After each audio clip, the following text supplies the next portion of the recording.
There's something called militant accelerationism, decentralized terror networks with the combined goal of inducing societal collapse, accelerating the collapse of Western society. They want to see the U.S. in flames.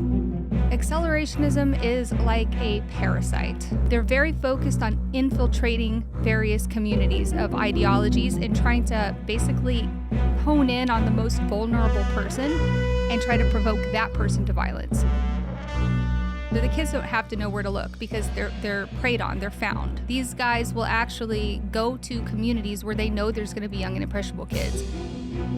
It really is spiritual warfare. Like, I don't say that lightly. How do you stop this? If parents are more aware of this happening, they can watch for the signs. You know, I've had my life threatened, like, lots of times by terrorists, you know. I had gotten a tip from this person named Jade Parker. This satanic group may be behind some mass shootings. They may have been those shadowy provocateurs that were kind of goading kids to commit mass violence. The shooter's name was Peyton Gendron, and he wrote a manifesto, and the manifesto is like, I'm an accelerationist. Here's what I believe. But these manifestos, they don't make it into the news cycle, right? They're going to focus on what kind of gun did he use? What kind of people did he target?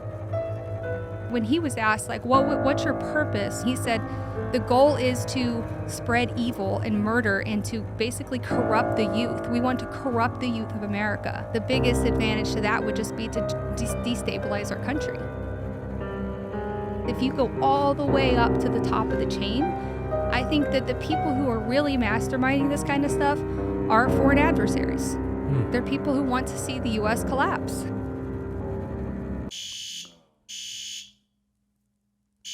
Is that a fire alarm?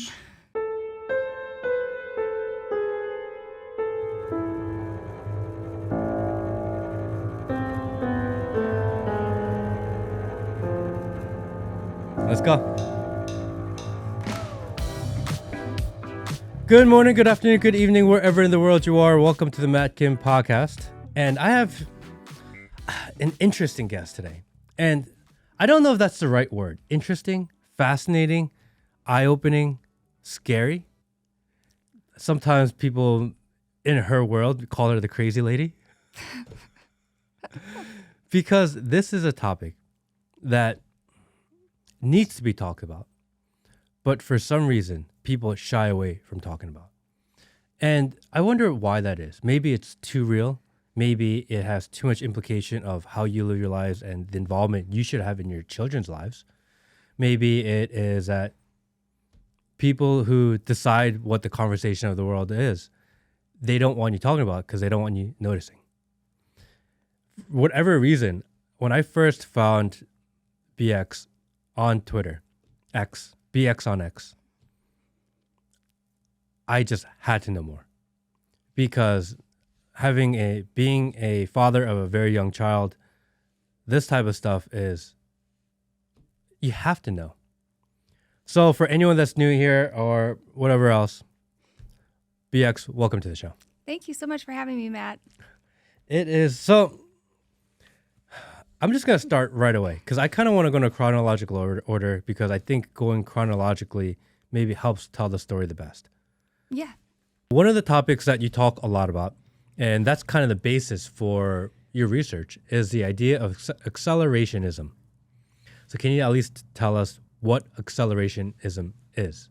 Yes. So it's not what a lot of people immediately assume it is. A lot of people's minds jump to the e-acceleration tech bro stuff. This is something that's called militant accelerationism. It's a specific type of accelerationism. And basically, it's a trend in terrorism where it emphasizes these leaderless movements and these decentralized terrorist networks to go and attack and cause chaos. And the end goal is to collapse the country, to collapse the United States. So they're trying to accelerate the collapse of the United States.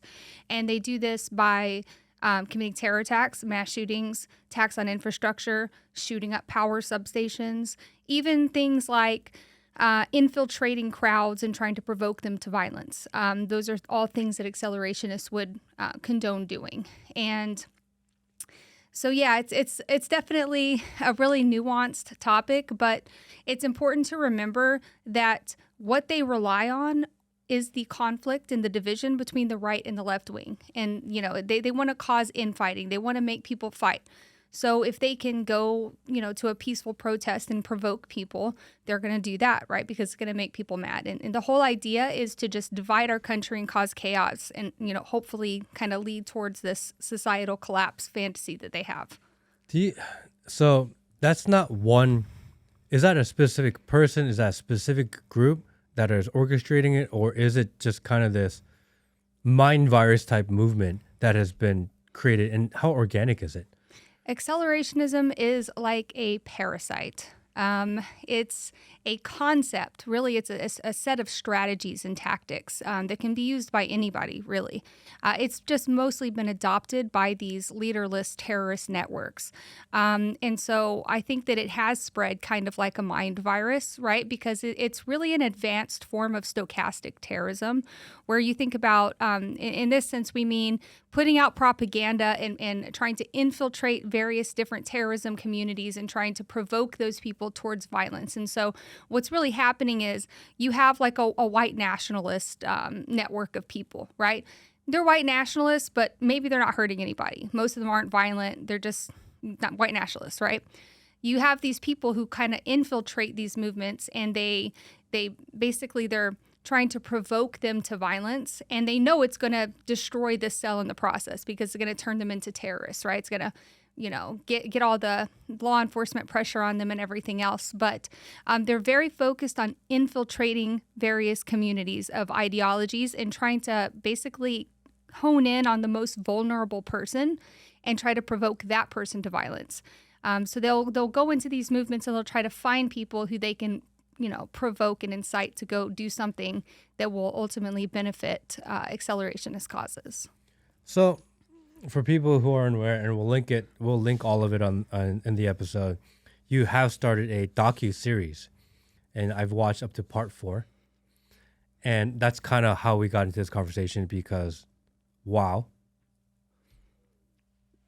YouTube gives you a very hard time with these. I saw that your most recent one, which I just watched it last night, and there's nothing in there that says this has to be taken down. I think I know why YouTube removed it. So they've been good about my other 3 videos. And I should have known this, but it's been a long time since I've, posted on YouTube because I was permanently banned like a couple of years ago. And so now this channel is actually run by someone else. But, they gave him a reason, and it was, so if there's a mass shooting and the shooter live streams it with a GoPro, you can't include any part of that GoPro footage, even if it's just them in the car or them walking in somewhere, even if there's no violence whatsoever. I think that it's because that video is removed in like 30 minutes. So I think that YouTube just like instantly takes that down. So what I'm going to do when I get home is I'm going to remove those scenes and replace it with something else. We'll re-upload it and try that. So they don't want to promote that? Is that what it is? That's the idea. I think that it falls into this like violent or sensitive content policy. What's ironic though is how many of these actual terror networks have YouTube pages where they're doing way worse stuff, and we're reporting them all the time, and YouTube is super slow to remove it. So if they have an automated tool that's good enough to detect something like that within 30 minutes, you have to wonder why these like child abusers and these real nasty violent terrorists are able to, have their content up for so long. So it seems like they could be maybe utilizing that tool better. They could be more proactive if they chose to do so, but for some reason they are not. Yes, I hesitate to fault platforms for not removing everything all the time because it's tricky. They don't have enough staff to just full-time go to every single YouTube channel and look for dangerous content, but I think that their AI tools are definitely geared more towards maybe political agendas and hot button topics, right? Like if you talk about a certain virus, you're in big trouble, right? But they're applying their really advanced moderation tools that Google has, and they're focusing in on these things that really aren't as harmful as, for example, child predator networks that are abusing kids live, animal torture, the stuff that we find on YouTube that's like, maybe this should be a priority as opposed to, talking about COVID or whatever else. Yeah, it's pretty crazy, isn't it? That they will censor ideas, but they won't censor actually bad things for humanity. Right. Yes, they will. It's just it takes them a long time, and you end up having to report them. It seems like if they have such automated tools that can, yeet a video like mine off the platform in 30 minutes, they would be able to, target those moderation tools at the really harmful stuff. Yeah, I did an episode with Dr. Peter McCullough, and that got yanked in about 30 minutes. Wow. And I was like, wait, this guy's like a well-researched doctor. And we're just asking questions about spike proteins. How does it get removed in 30 minutes? They're really good at removing certain things, and they're not really good at removing actual dangers to children. So what are some examples, before we kind of get into the full story, what are some examples of maybe some real world examples of the accelerationism? Yeah, so there have been several mass shootings. You watched part 4 of my video series, obviously, so you heard the story of how we linked the mass shooter in Buffalo, New York. This was the one, he shot up a black grocery store. He had a GoPro camera. He was, he had his markings all over his guns, racial slurs all over his guns, and it really looked a lot like the Christchurch, New Zealand mosque shooting. So those guys are really gearing up for accelerationism. And we know that because the shooter's name was Peyton Gendron, and he wrote a manifesto, and the manifesto is like, I'm an accelerationist. Here's what I believe. But these manifestos, they don't make it into the news cycle, right? They're going to focus on what kind of gun did he use? What kind of people did he target, which are important in their own right. But at the same time, he's got a manifesto telling you that he actually did this because he wants to incite fighting over gun control, censorship, race relations. And he's basically just like taunting us in this manifesto because he knows the media isn't going to cover it. They're just going to spin it whatever political way they can. And that's the point, right? The point is to cause people to fight over gun control, censorship, race relations, things like that. What do you think is the percentage of these mass shootings that are linked to maybe some of these subculture organizations versus really just the person acting out? It's a mixed bag. I'm not going to say that every mass shooting is based in accelerationism, although every mass shooting can be exploited towards an accelerationist cause, right? Like I've noticed that recently there's this 4chan kind of meme that goes around, which in the past, they'd put like the Sam Hyde meme and they'd be like, well, why did Sam Hyde do this again? And it was a joke, but people would fall for it every time and they'd release a picture of him as a shooter, and 4chan has a good laugh at it. Now, 4chan's doing this thing where they make a picture of the shooter as a trans person and then try to put that out there. And every time people are falling for these like 4chan memes. And that's an example of like how they tried to kind of exploit a mass shooting after the fact, regardless of whether it was an accelerationist motivated or not. Although I'd say that the ones that are definitely motivated by accelerationism, most of those guys have manifestos, they have gear, they're live streaming. Anytime you hear anything about a GoPro live streaming, that's a pretty big indicator. Because again, a big tenet of this philosophy is stochastic terrorism. This idea that you can inspire other attackers by, broadcasting, you're shooting live or recording it, and then afterwards they make snazzy video edits and they use that in propaganda. So that's a big part of it. That's crazy that there are people out there that will go on a mass shooting so they can like supercut it. Well, I don't know if they're actually well, they probably are, honestly, because they're at this point when they've been convinced to do this, they're gone. But a lot of times I think it's important to note that we talked about how accelerationists infiltrate certain movements and target people. They might be secretly targeting somebody where instead of, like, for example, Peyton Gendron, who wrote a manifesto about accelerationism, you might actually have them targeting like an LGBT community and trying to find that one trans person who's already really close to the edge and pushing that person closer and closer. Maybe you're even assisting them in buying guns. Maybe you're assisting them in figuring out how to plan their shooting. And so an accelerationist might do that while also kind of disguising their intentions as being whatever ideology the hopeful shooter would have, whether that would be, maybe they're a white nationalist, or maybe it's like an anti-Semitic thing, or maybe they're a trans person who's just fed up, with all the stuff that they've been fed, right? So they can provoke people in an individualized way. It doesn't necessarily have to be like the shooter knew what they were doing would benefit this kind of radical cause.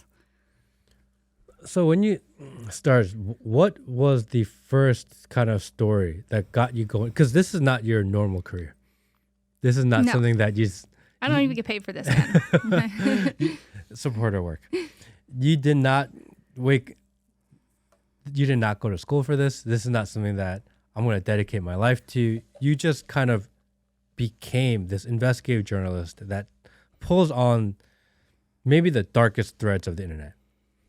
How did you get there? I've been an private investigator for a long time too, as like a side job. So I have that like in addition to my day job. I think I've been a licensed private investigator for 7 years or so. So it's been a while. I started doing, I'm a ex-competitive shooter. And so I used to shoot guns, at a professional level. And I was a handgun instructor and a self-defense instructor that focused on women's self-defense for a really long time. But as I kind of started going onto the internet more and venturing around and like looking around and going, there's a lot of dangers online that we're not considering, right? Because I'm very good at helping people get their physical defense situated. But what about our online defense? You're teaching your kids how to avoid talking to strangers in white vans, right, on the street. But are we talking to our kids about avoiding those same strangers on the internet? And so my investigation started gearing more towards online defense and child advocacy and trying to protect our kids from these dangers, because not only are there pedophile networks and exploitation networks, but there's also people trying to groom your kid to be a mass shooter, as if we didn't already have enough to worry about, And so I kind of started down that path. And then I really started to research these mass shootings very, very deeply. And so if I guess for probably about the last 2.5, 3 years, I've been really deeply investigating this world of online harms, really dark online harms. And the first one that I watched you talk about started from Where's Jade? Mm-hmm. Which was the person that was responsible for the pipe bombs on January 6th. Well, she claimed to know who that person was, and then she went missing for a while. So in that video kind of explains how I got into all of this too, right? I was looking into these mass shootings and trying to figure out what was provoking these kids to go do it, because I was sure that there were shadowy provocateurs behind the scenes helping these kids plan. How do these kids get all these guns? How do they figure all this stuff out, right? Nothing could convince me after some of the things I'd seen that these were just lone wolf attacks where the kids are just completely self-radicalized doing all this on their own. I didn't believe it. And that's not what I'd seen. I had seen, for example, a shadowy provocateur who was talking to Peyton Gendron and giving him advice on what kind of guns to buy and where to buy them. And so these are the kind of things that I was like, okay, I want to look more at this, because if we're going to blame guns, if we're going to blame racism, if we're going to blame all of these things for mass shootings, shouldn't we be looking at the influences that these people are having, right? And what are the commonalities between all of these shooters? And what I started to notice was that all of these kids I say kids, but some of them are just young men, right, in their early 20s, but most of them are young. They're young, they're terminally online, right? Some of them are neurodivergent, autistic kind of, mentally ill. These are the type of people that are being targeted. Our most vulnerable youth are being targeted online by predators who want them to go commit a terror attack. And to me, it's really important that people understand that there's more to this mass shooting problem than just what the media is telling us, because the media hasn't been talking about this. They would never mention this stuff. And it's funny because about 2.5 years ago when I started talking about this, I was called crazy. I mean, I had people from all corners of the internet, big influencers coming and attacking me and mass reporting my YouTube and calling me like a conspiracy theorist. And what's funny is that now we're not only seeing like people come around, but like the news is reporting on it. The DOJ is putting it in their press releases. We've got counterterrorism communities that are picking it up and writing reports. So I wasn't crazy. I was just early. You know, people weren't ready to accept this yet, but I think they are now. They're starting to understand that there's a shadowy hand behind the scene that's, you know, influencing some of these kids. How do kids even get recruited, or how do children even, or young people, even find these communities? Because it's not intuitive to say, I'm going to find a terrorist cell and I'm going to figure out, like, even if I wanted to, it's not easy to do. I don't even know where to look. Well, you don't have to know where to, the kids don't have to know where to look because they're preyed on, they're found. So, you know, these guys will actually go to communities where they know there's going to be young and impressionable kids, and they'll pull from there. So we see them on 4chan a lot. Oh, the kids got to get on 4chan, or their friend told them about 4chan, and now they're there, right? And that's one place, you know, we've seen them pulling shooters into Discord servers that are maybe more geared towards like guns and gear, and get them into guns and gear. And it's a grooming process, right? It's a very slow radicalization process that doesn't rely on ideology in the same way that, say, ISIS did it, right? So with ISIS, you had what was called like the virtual planner model, where it would be a guy in the Middle East on the internet, and they would be indoctrinating people with ideology. This is why America's bad. This is why you should join the caliphate and take America down. And it's a much faster, quicker, you know, way to radicalize somebody. But with these kids, it's more about getting them to adopt the aesthetics, getting them to adopt the community, getting them to isolate from their family and friends in exchange for this new online group that they have, and really grooming them over time. Another place that they find these kids are on video game platforms like Minecraft and Roblox. They literally make characters that look like Nazis, and they go and they pull kids into Discord servers. So just like your kid could get pulled into, you know, a white van on the side of the road, they could also get pulled into a Discord server by a stranger on the internet, and that person could mean to, you know, exploit them, extort them, or groom them to do something horrible. How do you even know if your child is starting to get involved in these types of communities? Like, well, what are the key signs? So it depends on the type of community. You know, obviously we could talk about like the 764 network and the signs that they're involved in an even darker kind of network of satanic stuff, right? I want to get into the satanic stuff too. We'll get into that. But, Yes. you know, on this Don't line, want to laugh, though, by the way. you know, it's crazy. You know what's, you know, you have to laugh or you'll just cry. Like, it's so bad. But some of the signs I think would just really be, and this isn't just like me thinking this. This is coming from family members of some of the shooters who've spoken out about what happened. Because it's not like you get a lot of shooters that you do get some, but you don't. Like, a lot of them are coming from upper middle class families who are totally normal. And how often do you hear this? Like, we thought he was kind of weird in school, but his family was totally normal, right? They weren't like crazy racists in like the Deep South, like, you know, KKK members. But usually what they say is that he was kind of weird. Maybe he's a little bit neurodivergent already, right? A little bit of an outcast. And, well, he just started going online a lot and shutting himself in his room, and we wouldn't see him as much. And he would just, you know, be online talking to his online friends, you know? And that's, to most people, that sounds like something that's kind of normal for like a teenage boy. So it is hard. It's really hard. I mean, I guess maybe if your kid's stashing weapons under their bed, that's a good sign.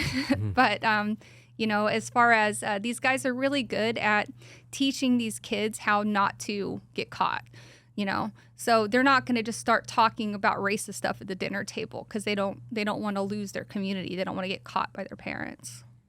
Because especially during COVID, I have a lot of friends who have maybe teenage children, teenage daughters, teenage sons. And a lot of them said during COVID, they would just go online. They're in these online communities. They have no idea what they're talking about, no idea who they're talking to. And they can see fundamental shifts in the way they perceive the world, the way that they interact with their community, their friend groups change. And I think 2020, 2021 was a big shift in that because people just completely went in online. And for parents, there's no way to know like what they're talking about. They go, it's just a video game. Yeah. They're using code words and like, little coded language that we don't understand. Yeah. Yeah, for sure. And I think you really hit the nail on the head with the COVID thing, because when COVID happened, people stopped getting out as much. Kids started isolating in their bedrooms. They started going online, and we saw a really, really big increase in this kind of online radicalization around that time because of that. And people are also depressed. They're feeling lonely. They're looking for solace in an online friends group that they can hang out with. That's a coping mechanism for the world around them. So, yeah, COVID was a really big turning point in how these groups operate, for sure. In exploring kind of these groups, and you mentioned 764, and there are a lot of these. How many of these groups actually are there, and which are the ones that you feel parents really should be more wary about? Like, which ones do we have to know about? Because there's so many. There's so many. I would start with the 764 network, right? Because and how big is that network? Roughly. And I say 764 network, but really we're looking at a much bigger community. That we say 764 network because it's just an ease of reference thing, but there's actually lots of various little splinter cells, and it's like I said, a leaderless, decentralized kind of network where the people in there can start their own branches and start their own little spinoffs of the cult. But it all kind of ties into this much bigger online community that's known as CALM. And CALM is just basically a cyber criminal network that includes hackers, little script kiddies who want to hack and swat, dox people. In fact, 2 of the people who were responsible for swatting Tim Pool and Marjorie Green were arrested as part of this network recently, like last month. And so this whole community CALM, I would say anywhere from a couple hundred to a couple thousand, maybe, members over the world. And what is it that they believe in? What does the community revolve around? Crime, I guess. It's not an ideologically motivated thing. There's multiple different groups and communities. There's communities, like I said, that just do hacking and cybercrime. And then there's extortion CALM that focuses on extortion. And I think that's where these really evil roots were able to kind of seep in and take root and form various splinter cells like the 764 network, which is a satanic pedophilia and extortion network, where they are exploiting and extorting kids online for child sexual abuse material. When you say extorting, like, how do you extort children in that manner? What does that even mean? There was a really good example, not good's a bad word, but, there was a really clear example of this in a recent arrest of a person like related to one of these communities known as Reaper. He had a Discord server called, I think it was Purgatory. I might be wrong, but he had a Discord server. And he would invite kids there and exploit them, right? And how old or how young are Reaper these kids? was 26, I think, so he's an adult. Okay. There was in the criminal complaint against him, there is a whole section that talks about what he did to his victim, who was a young girl, young teenager in her teens. He met her on Instagram. And he started messaging her and flirting with her and, giving her attention, which is what she's there for. She's a teenage girl. And he, at some point, she sent him a nude photo at his request, right? So then what it would look like is, hey, I've got this nude photo of you now. You have to send me more, or I'm going to send it to your entire family, all your friends. Everybody's going to see this nude photo of you if you don't keep sending me more. And so from there, they will continue to groom and exploit those kids for more and more egregious content. In some of these groups, it becomes a competition for who can collect the most trophies, and the trophies being these kids harming themselves on video. And it becomes more geared towards self-harm. For example, carve my name into your thigh, and video record yourself carving my name into your thigh with a razor blade. Then they'll get even more and more extreme over time with the extortion.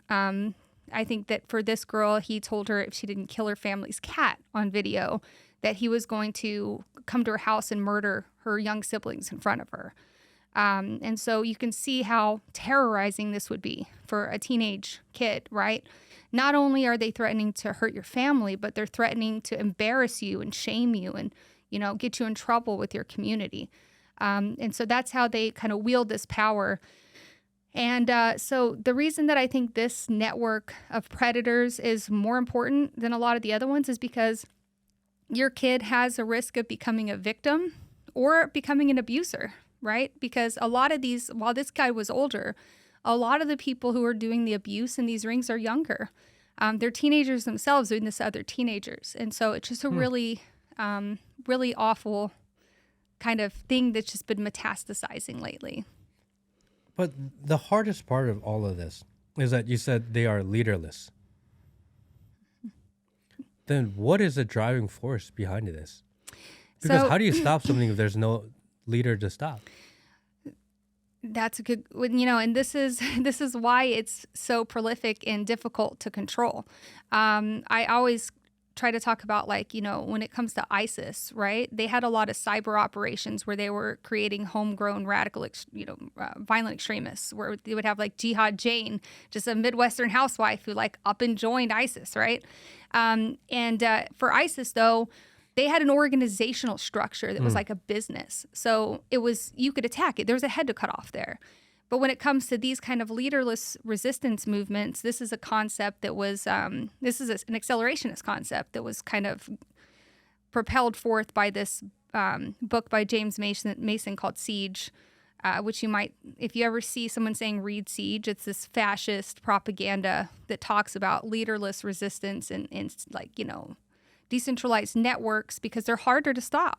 And because anybody who's part of this network can go splinter off and form their own group and recruit more people. And so you've got all these splinter cells, just recruiting people from all over the internet and growing and growing and growing. And it's out of control. It's not an organized system. It's much, much harder for law enforcement to take action and to actually stop it and bring these people down. It's really like a game of whack-a-mole at this point. And I think that part of the FBI's, their strategy has been, just taking out as many as you can and hoping that it scares people. I've noticed that one thing that they've been doing is the DOJ's been putting out really big press releases about this group.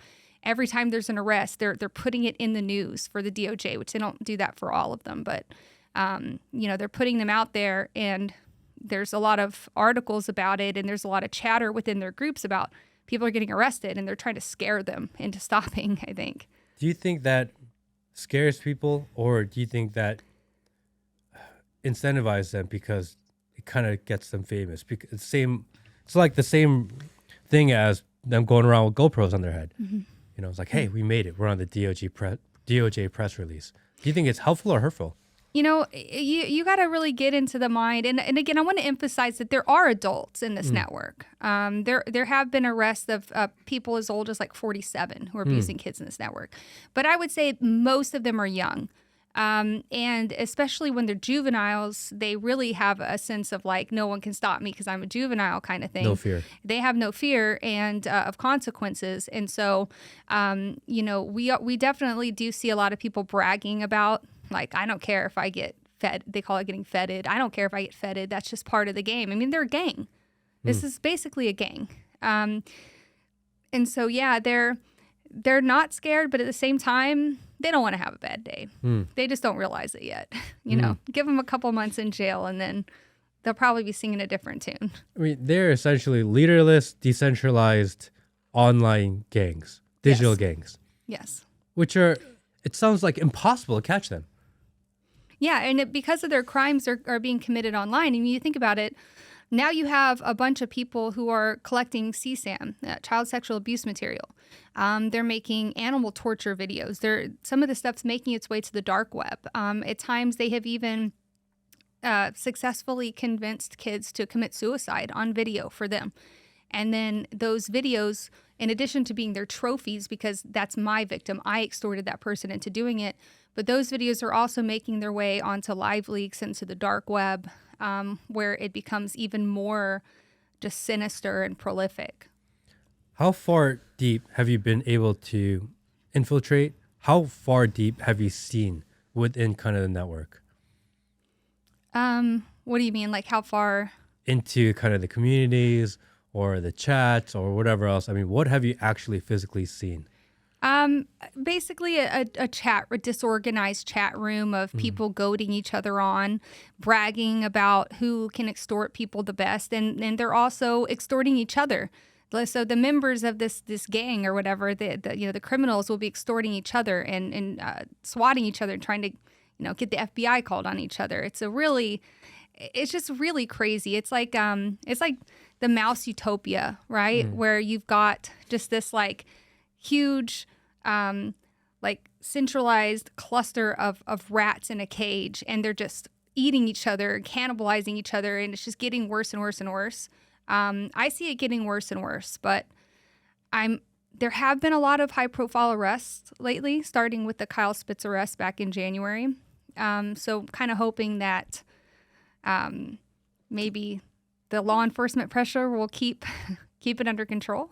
Can you walk us through that Kyle Spitz arrest? What is that case? Yeah, so and this is kind of how I got into this. So I guess to back up, because you talked about going on in the timeline, right? Sorry, totally missed the timeline. No, it's okay. So I had been researching a satanic neo-Nazi accelerationist movement, which is a mouthful, right? It's a lot to say. That is a crazy phase. I can't believe we're even having a conversation about satanic neo-Nazi accelerationist slash pedophile cults. So the Order of Nine Angles, and when I say, I want to be really clear, okay? Because people get kind of when you say like neo-Nazi or something, sometimes people are like, what does that even mean? Like, I mean, they praise Hitler and they want to restart where he left off by genociding ethnic groups. Okay, these people they're Nazis. Okay, more specifically, they're National Socialists. But I'm not here to appease them because they get mad at me when I go on these. But I always get angry messages from neo-Nazis. And they're watching. Yeah. Like, not all of us are pedophiles. Well, I know. That's true. It's true. Yeah, it is. But also you're a Nazi and I don't really care. Okay. But I want to say that because a lot of people, especially on the right wing, they're so used to getting called Nazis, right? Like by hysterical media that they kind of tone that word out. And I want to bring it back into the conversation. Because these people, there really are Nazis out there. There's National Socialists who, they're un-American. This un-American, right? To want to genocide ethnic groups and create white ethno-states and do it by force. These people are not patriotic, flag-waving Americans, right? They want to kill people and hurt innocent people to get their ideal utopia, which is like socialism, basically. Okay, they're also not far right extremists. I take offense to that term. I don't think that they're far right. I think they're more far left than anything else. But anyways, it's more of a third positionist thing. They're not right or left. So having cleared that up, satanic accelerationist cultists who basically want to, propel society towards this collapse state that we talked about.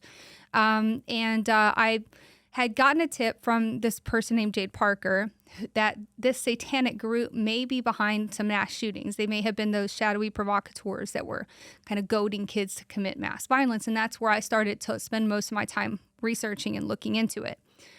And then eventually we also started to see in the same landscape this child abuse stuff. Not like we would go into Discord servers and instead of just seeing, kids being shitty or whatever, we would see satanic imagery.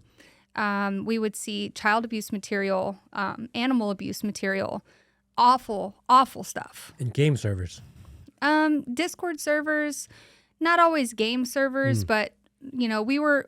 Basically, people would send us stuff and be like, hey, I found this Discord server and it's awful. And we're like, okay, we'll go in there. It's awful in there, right?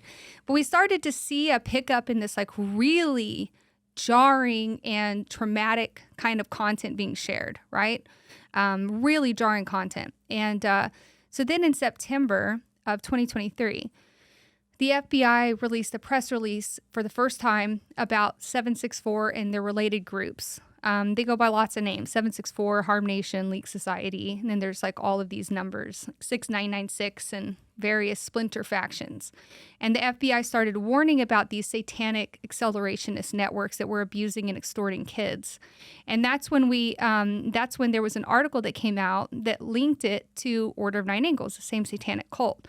So this was our first like aha moment where like, oh, okay, what we're seeing is like honestly kind of a transformation of the landscape into something really, really evil. Like beyond most people's ability to comprehend evil, like the worst things that you can imagine are going on here. What does that even mean? What's beyond evil? Trying to convince kids to commit suicide on camera. I mean, trying to convince them to go on mass shootings and kill their classmates. I mean, just like, it's kind of like, I feel like a lot of people focus on for example, a mass shooting, right? They're focusing on that mass shooter's the most evil thing. Like, that's the face of evil. It's the most evil person imaginable. And like, maybe, but like, I honestly think the person who's behind them trying to manipulate them into doing it is more evil than most people can comprehend. Do you know what I mean? Yeah. It's like, who's more evil, the person who's manipulating this proxy soldier or the soldier themselves, And so, it's really, anyway, so that's when we stumbled upon Kyle Spitz, who was in a viral video where his stepdad's like drunk and like shoots his ear and he's like, and like runs out the house. And a lot of people saw this video. It went viral. Well, we found out that Kyle Spitz was actually a member of 764 Network because his victims were screaming about it nobody was listening to them. They were just kind of screaming online about it. And so we started to look into that, and that's where we started to, map out the 764 pedophile networks and kind of see the extent of this thing. And Kyle Spitz was the first high-profile arrest recently. When I started reporting on it, I didn't honestly want to be the face of that because I thought it was too big, and I thought I would sound crazy. And I tried to give that story to other outlets and other influencers who I thought would have more pull, but none of them were really interested. So for better or worse, I decided to take the story myself and start talking about it.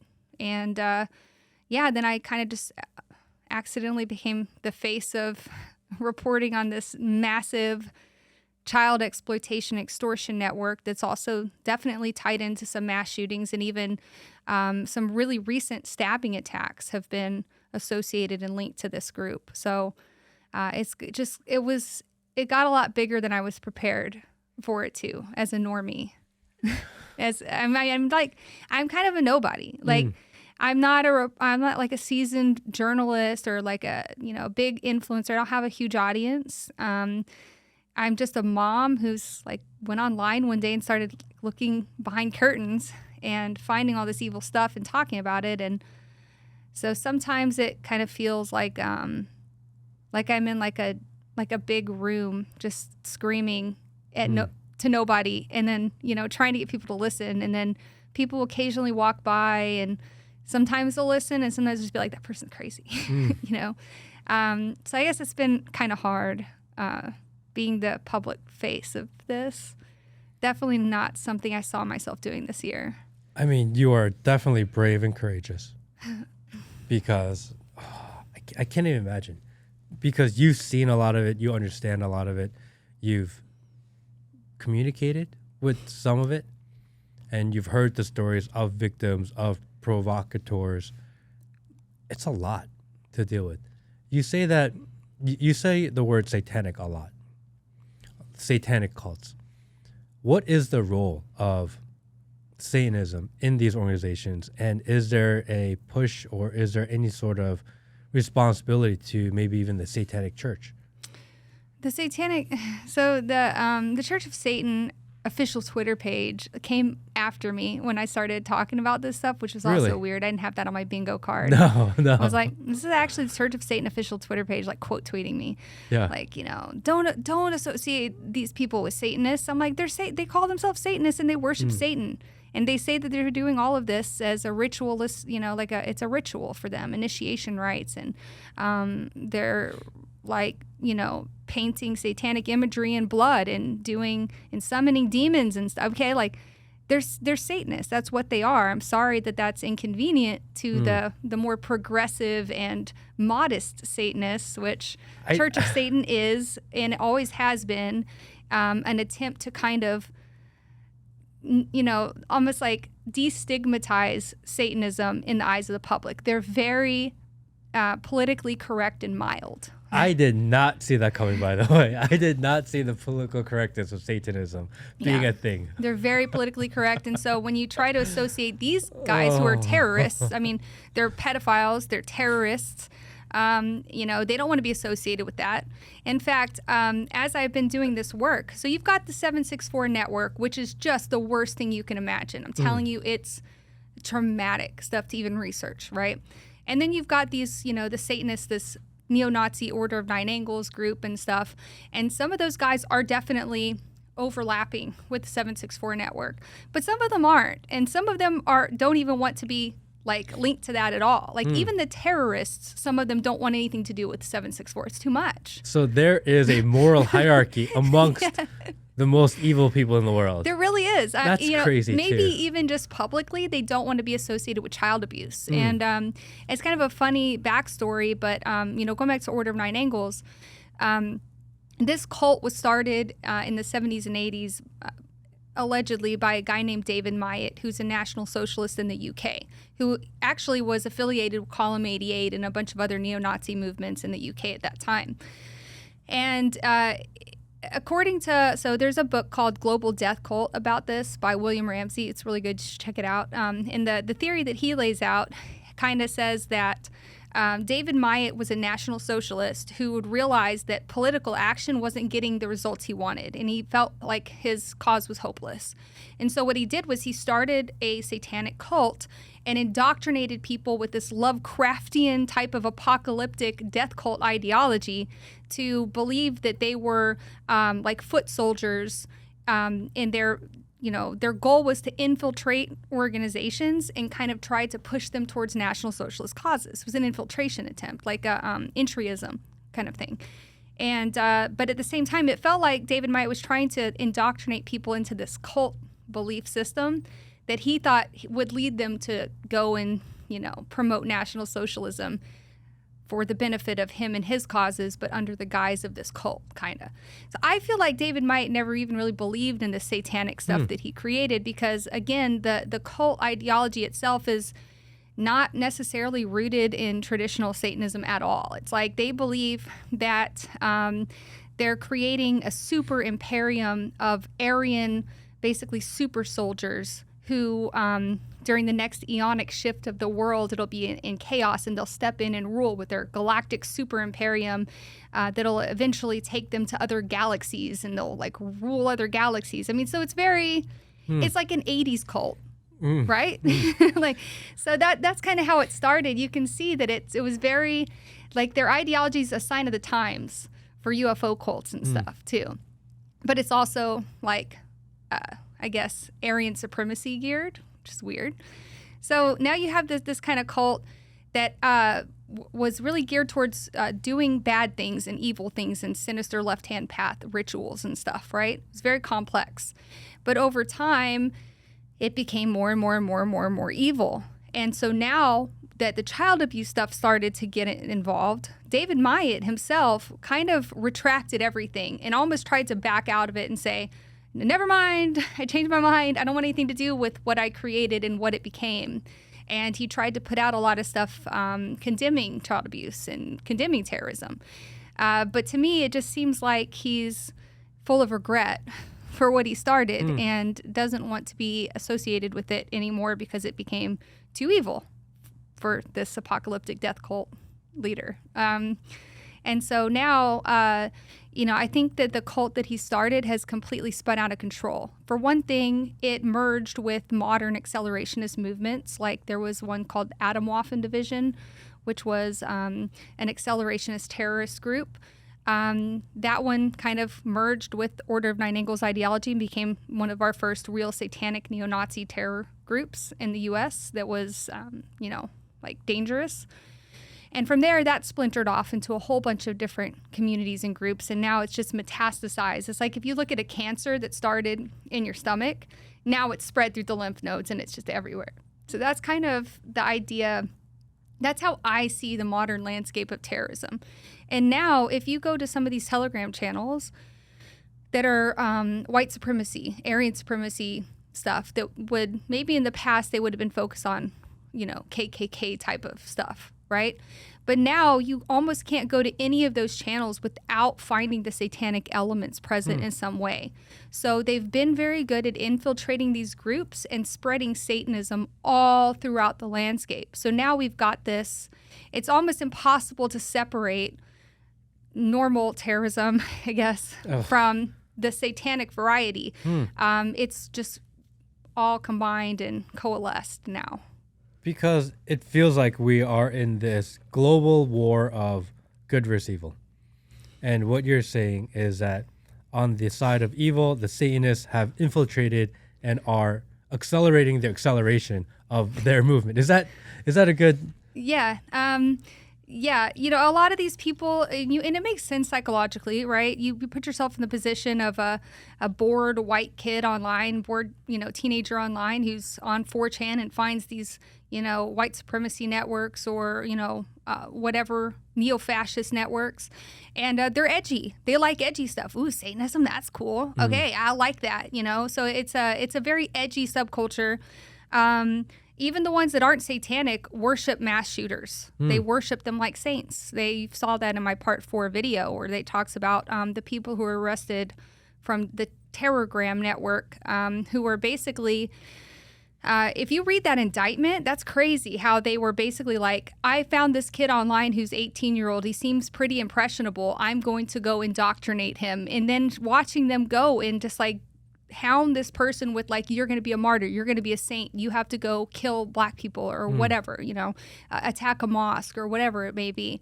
And so all of these kind of edgy murder evil based movements have one thing in common, and it's that they're evil and they want to hurt people. So it's not that surprising that Satanism would gain a foothold in there with people who are already very amoralistic. But as they accelerate the accelerationism and they are able to achieve their goal, which is to create chaos and break down society, what is their goal there? Because what if there's no society? What if they're successful? It doesn't make any sense. And this getting into the weeds, but I like it. This is a really interesting part of this theory, right? And I've had the pleasure of speaking to a lot of these people. I've spoken to Order of Nine Angles members.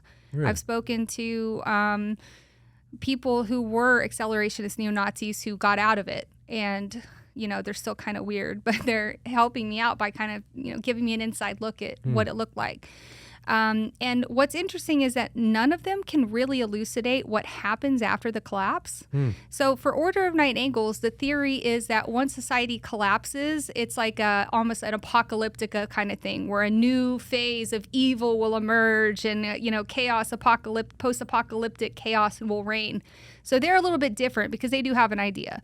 And it's based on this like fantasy that they will be like dark imperium fascist overlords or something.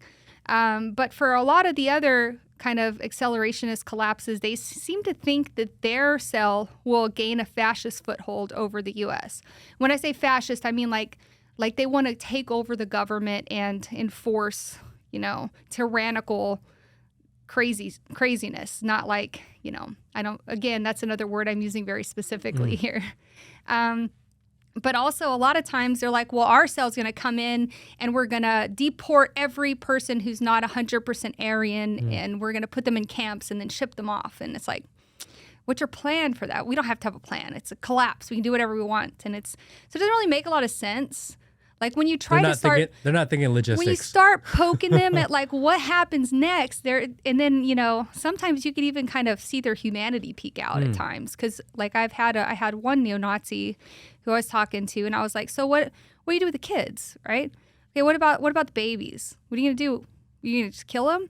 Well, no. We'll put them in camps and then we'll raise them as. I'm like, this doesn't make any sense, dude. Yeah. Just admit that you're going to kill the kids, you know? Yeah. But you can see their moral framework start to kick in and go, I don't know, you know? So they're very confused. Because everyone has a different line, moral line, Yeah. somewhere in that. Mm-hmm. But, you know, I think that, and this is the bottom line, is that when you look at, for example, how David Myatt, I still don't believe that he believes this stuff. I don't believe that he believes that these dark demons will overtake the earth after the collapse and that they'll rule the planet or whatever and go to other galaxies. Like, I don't think that they believe that. I think that the masterminds, if you go all the way up to the top of the chain, I think that the people who are really masterminding this kind of stuff are foreign adversaries. They're people who want to see the U.S. collapse. Who wants to, like, ask yourself, who wants to see the U.S. burn? And there's your answer for who would probably be behind this kind of thing. Because even if it's decentralized and loosely connected, you still need someone to fund it. Not necessarily, because, you know, they're doing this over the internet with just their webcams, right? So I've talked to, or not me personally, but I've seen conversations with some of these bigger foreign figures, like this guy. If you watch part 3 of my docuseries, we talk about a guy named Butcher from Eastern Europe who was trying to solicit a mass casualty attack on New York, where he was trying to get somebody to hand out rice and laced candy to racial minority children in New York, like sick stuff. And this guy, when he was asked, like, what's your purpose for getting into this 764 network and trying to recruit kids and do all of this? And he said, the goal is to spread evil and murder and to basically corrupt the youth. We want to corrupt the youth of America. And that stuck with me, because what better way to attack our country than to subvert and corrupt our youth?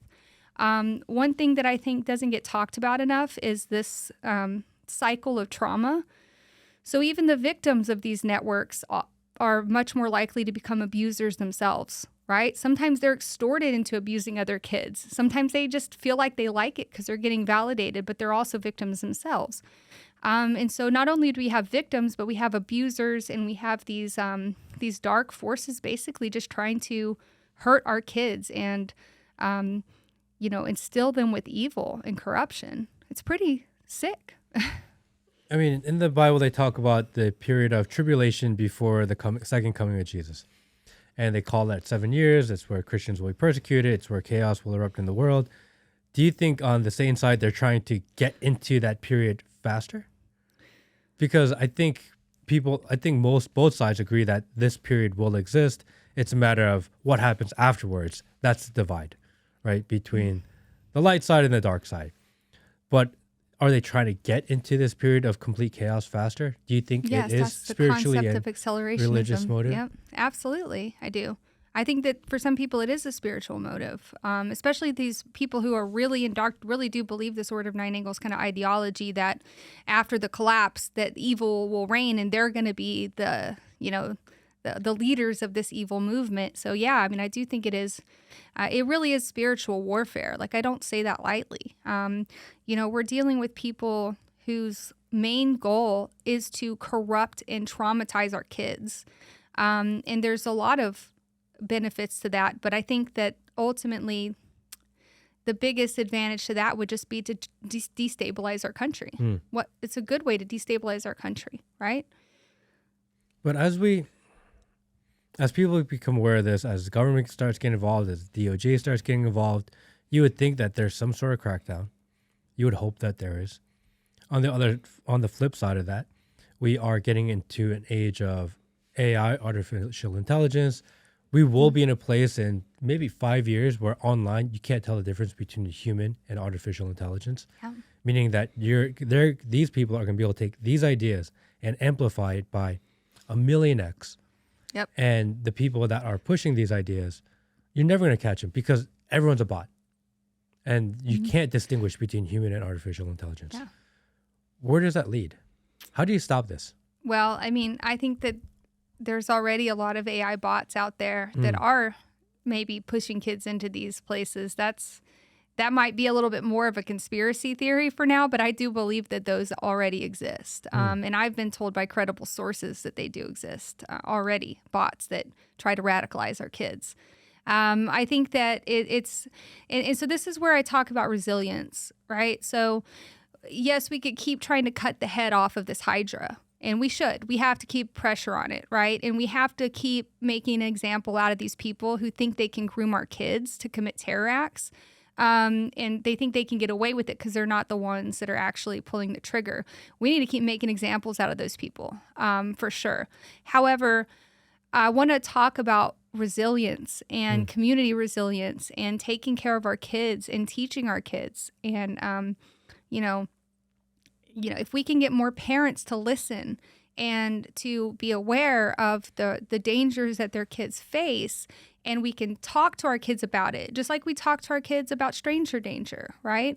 We talk to our kids at age-appropriate levels about what people can do online, grooming them and stuff. And and if parents are more aware of this happening, they can watch for the signs.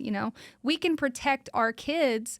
That's really our best line of defense, is protecting our kids and teaching them to have good values and teaching them how to avoid these online harms.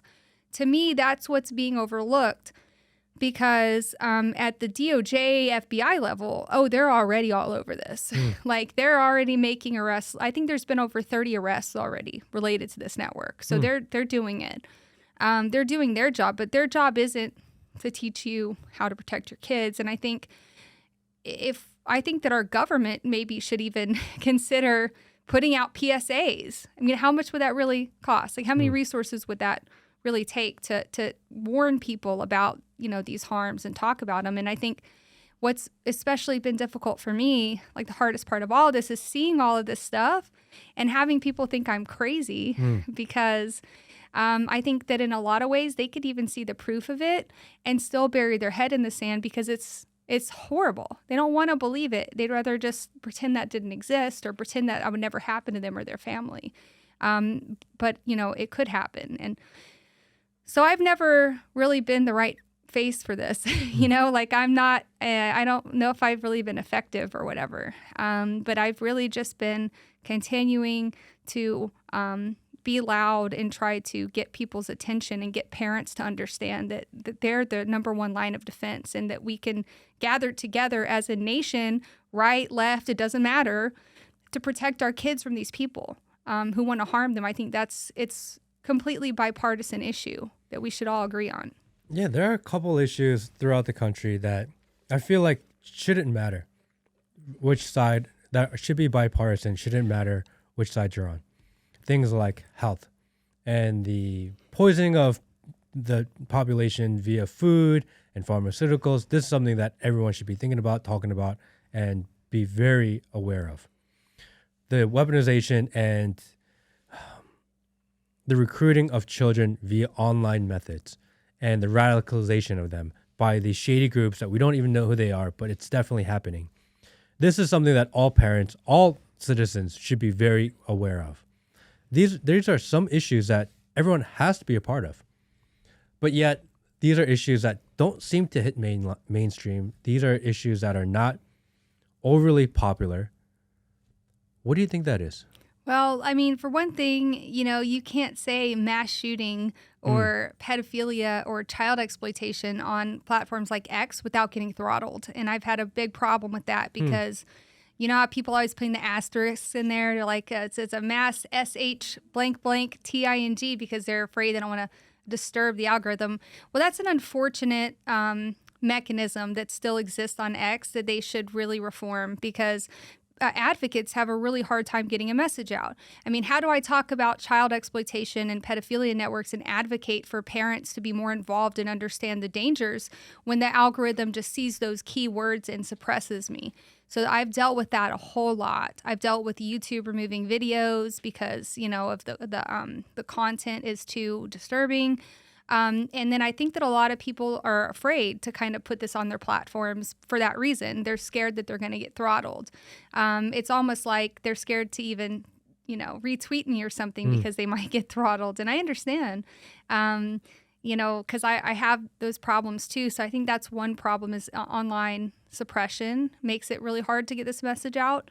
And the other thing is just getting people to warm up to this idea of the satanic extortion elements and the occultism and stuff is, we went through decades of satanic panic, right? Where people don't want to believe that stuff exists either because they think it's a conspiracy theory or they're just too afraid to admit it.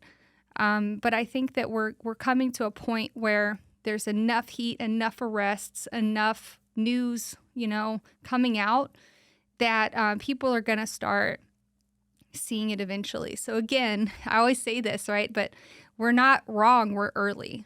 We're early on this. And it's not like I'm just going to sit back and wait for everything to unfold and I'll be vindicated eventually. I want to keep talking about it because the more we talk about it, the more kids we save. Kids are falling victim to this network all the time. The more we talk about it now, we could save kids' lives. And so that's really important to me. But there's a lot of parents out there saying, yeah, I understand. It's out there. It's evil. I get it. But not my kid. This isn't my kid. It may be someone else's kid. Yeah, Nancy down the street, her kid was looking a little funny. So maybe them, but not me. No one wants to accept the fact that it could be their kid. That's a very good point. I've kind of battled this stigma a lot because it's dangerous to feel that way. Like my kid would never, or like I watch my kids' internet usage and you're not thinking about when that kid goes off to their friends' houses, right? Kids are kids. They're sneaky. They're good with technology. Better than you. They're really good. My 7-year-old's almost better at technology than I am at this point, right? These kids are born to use technology. They're good, they're sneaky, and these people who are grooming them, they're teaching them how to avoid their parents finding out.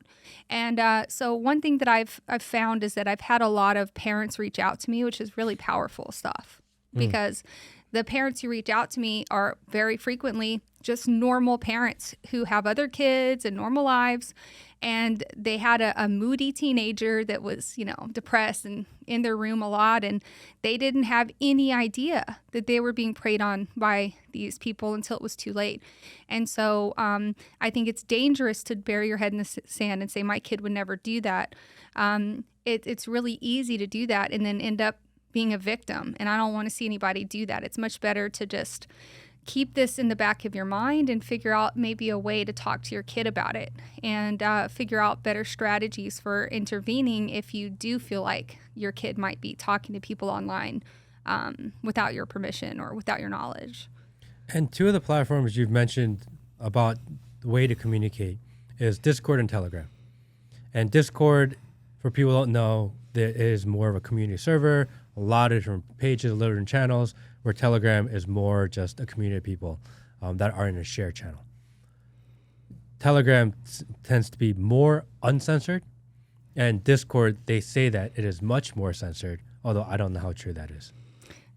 So I think that no platform is going to be 100% effective at getting rid of this stuff. But the difference between Telegram and Discord is that Discord cooperates with law enforcement investigations when we're only talking about child abuse right now for ease of reference. Okay, we're not talking about political discourse. Political discourse. We're talking about child abuse content. Telegram is basically, they feel invincible because they have their servers in the Dubai, they're foreign servers, and when U.S. law enforcement comes, they don't have to do anything to show them, for example, the identities of people who are behind grooming kids or distributing CSAM on their channel. Discord, boom.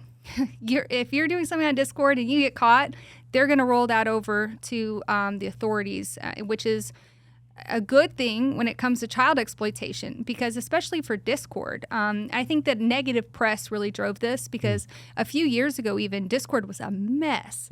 There was a big, I think it was NBC expose that came out that showed like hundreds of cases of child grooming and even kidnapping, and people kidnapping and murdering kids were happening on Discord. And it was a huge negative PR for Discord, and I think that really helped them get their shit together, because sometimes it takes public scrutiny to get these. And you know, I don't like law. I don't really like regulation. I like public scrutiny. Let's shame them. Let's talk about it as a people, as customers of the platform, right? Let's use capitalism here and pressure them as customers. And so that's what happened with Discord.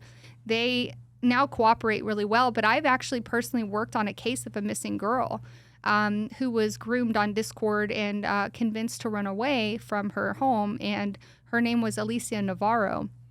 And when I first worked on that case about 5 years ago, they were still trying to find her. Well, just last year, she turned up at a police station in, I think, North Dakota or something like that. And she was 18 now, and she just wanted to say, hey, I'm not missing anymore. I'm here living with my boyfriend. And this guy had groomed her, and she ran away from home, and, you know, she was gone and abused. So kids have been kidnapped and shipped into sex trafficking on these platforms. It's very serious, you know. That I just want to. That's what I want to bring in is like, it's not victimless crime to just like, we're not just talking about people posting child pornography. We're talking about people who, like, catching them could be the difference between saving a kid's life, right? And the same thing goes for Telegram, but Telegram will not cooperate in the same way. And that's where they're in the hot seat right now for refusing to cooperate with certain investigations, not just in the U.S., but in other countries. And that's the hardest part of it, right? If you want to create a communications platform and you want it to be uncensored and you want it to be safe and secure for the people that are communicating, then you can't be known as giving up all the information. Right. Because you lose trust amongst people that are there with you for security. It's supposed to be encrypted, you know, like whatever. But that's why people go to Telegram, because they think their communications are secure. And if they start giving up the data and complying with government, then you lose the security factor. At the same time, you have this moral obligation of, if it's for kids, at least the most evil of evil, don't you have to do it? Yeah. I mean, it would seem like just for general decency, human decency, right? Like, I understand not wanting to give the FBI a backdoor to your platform. You're not going to hear any arguments from me about that. Yeah. I would, never advocate for a platform to do something like that. But ultimately, what we're talking about here is, like, if you found out a kid was kidnapped, your kid was kidnapped, and then you found out that Telegram wouldn't provide the information to law enforcement that you needed to get your kid back, you'd probably feel pretty passionately about that, right? So really, it's a matter of perspective. We're talking about the proliferation of evil, I think that we can all agree there's a line that gets drawn with child abuse and people hurting kids, right? I remember when Pavlov was getting in trouble for Telegram and he got arrested in Paris, and I thought, this is really it's not only just a free speech issue, it's a morality issue, right? And I put out a couple of statements talking about it, saying, actually, I don't know where it is, because you have absolute free speech versus your moral responsibility to children. And this is kind of the impasse. And a lot of people, like a ridiculous amount of people, said, you need the free speech. It has to be absolute, because even if you sacrifice the free speech and you went after even the most evil, these people historically will find other ways to do it anyway. So you're actually not stopping it. But they're already going to do that. They're already doing it. You know, the other thing is, I think Americans tend to kind of think about themselves in a bubble where the rest of the world doesn't really exist. And so, like, we think, well, we have free speech, and then you're not realizing that Telegram is used by other countries. Like, so, and the same thing with all these platforms, which is really interesting, which is that it's not just America that's doing it, it's other countries where they don't have the same kind of free speech, right? So platforms deal with a lot of nuanced regulation, risks to regulation, right? And so I would definitely never advocate for any kind of free speech, like I don't want to give them an inch, right? But child pornography isn't free speech. That's not free speech, even according to the Supreme Court. Inciting acts of violence, again, that's high bar for inciting violence. When you look at the indictment against the two people who were running the Terrorgram network, we're talking about I'm going to groom this 18-year-old by indoctrinating him and provoking him and giving him all the means he needs to do it. Now they're charging them with providing material support to terrorism. That's what they're trying to use to kind of get these people prosecuted, because there's a really high bar for inciting violence. And that there's a good reason for that, because they could take anybody's speech that they don't like and then say they're inciting violence with their speech, stochastic terrorism, and then arrest you for free speech, right? Inciting violence has to have an imminence. It has to be directed at a person who you think will actually go do something. Like, you should have a reason to believe that that person will do it. And it has to be imminent and specific. So grooming a kid online with targeted advice and telling him where to find guns and stuff, inciting violence, right? Provoking or even providing material support for terrorism. But screaming online, genocide, all XYZ, free speech, right? And it has to stay that way. Even if we hate what people are saying, even if we're disgusted by their speech, the line gets drawn at child pornography, not free speech. And even child grooming, technically, a lot of that stuff is kind of a gray area when you talk about sexualizing a kid or trying to convince them their parents don't love them so they can run away with you. You're leading up to a crime, but still not technically a crime until you commit a real world crime, right? So the free speech issue is a tricky one. We don't want to give them an inch because they'll take a mile. They're already working around that, and we already have other countries too that come into play. But ultimately, when it comes to extorting kids and distributing and soliciting child pornography and stuff, those are already crimes. Those are crimes. It's not free speech. And so it seems like at least we should all agree that people who are committing those crimes against kids should be caught, right? But doesn't that require a certain level of surveillance? Meaning, how do you know if you're going past the bar of what's socially acceptable or what's legally acceptable if you're not sitting there actively monitoring? So tips come in, right? So I'll kind of give you like just the behind the scenes of what I've seen, having submitted cyber tips on some of these egregious child predators, and ultimately they got arrested and was great. So what will happen is if a tip comes in and it's credible, usually goes to like the cyber tips or a watchdog agency like National Center for Missing and Exploited Children, and they'll decide if there's a high enough bar to be met, and then they can get a warrant for the person's data. And so they'll submit an electronic data request, an EDR, to one of these platforms and say, I want this user's information, like their their IP address, their telephone, whatever, email, and then they'll try to find them that way. And that's how they find most of these people online, is by submitting these requests to platforms for this person's information. However, I still believe there should be a high bar for giving that information to the law enforcement. Not only because law enforcement should have, they should have probable cause that's like seen by a judge, right, in order to get that warrant. But a lot of times they do warrantless, which I'm not really okay with, unless it's like, I'm going to go on a mass shooting right now and I'm live streaming myself shooting. Yeah, they need to find that person right now. But for the most part, they still have to get warrants. I'm not a big fan of warrantless data requests, but most platforms do give that information up pretty easily anyways.